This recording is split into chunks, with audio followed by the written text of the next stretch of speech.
chika, Dora, sila mga kamarites, at ito na nga ang aking chika for today. Kobe Paras at Kailyn Alcantara muling naispatan, and finally, Kailyn meets the family of Kobe. Grabe naman, ang haba talaga ng hair ni Kailyn. Ang sarap talaga sa bunutan ng kilay itong batang ito.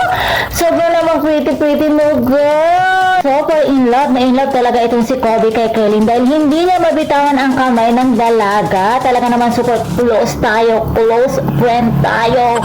So, sa aking palagay, talagang more than friends na sila, di ba? Sa mga kanilang mga gestures, talagang wala na silang maitatago. What you see, it was what you see, it ano ba naman yun? Kaka na nga, bulurta.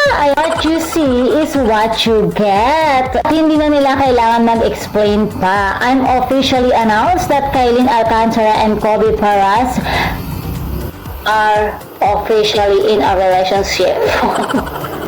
Bakit ganun ako mag-pronounce? Kailyn Alcantara and Kobe Paras are officially in a relationship na po mga chikadoras. Ayun, inunahan ko na dahil ang tagal-tagal nila mag-announce. Grabe naman yan. Kapal na mukha, akala mo naman member of the Paras family din ako. Ayun na nga mga chikadoras. So, hintayin na lamang natin ang kanilang confirmation dito. At malay natin, i-announce na nila ang kanilang engagement and then wedding now.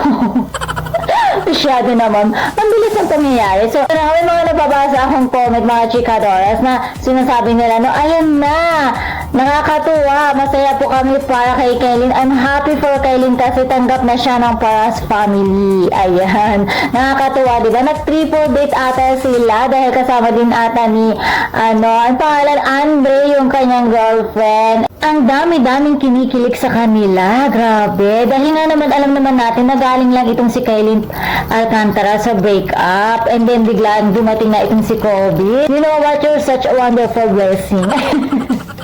Happy ka na din for Kailyn dahil nga happy na kanyang heart. I'm so happy for that. For you girl, I am very happy for you.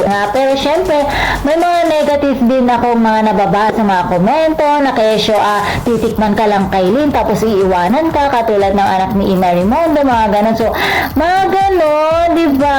Pinangungunahan na ba ng mga ibang mga netizens na ano ka ba naman Kailyn? Basketballista yan. Basketball player yan, mangloloko yan, ganito, ganyan. So, hayaan naman natin silang dalawa. Unang-una kasi wala tayo sa sitwasyon nila. Pangalawa, moment nila yun together. Pagbigyan na natin sila maging masaya. Isang importante ay masaya silang pareha. Iwasin na natin mga nega. Puro positive vibes lamang tayo dito. And that's all for the mga chikadoras. And for more showbiz update, please don't forget to like, share, and subscribe my channel. Thank you for watching.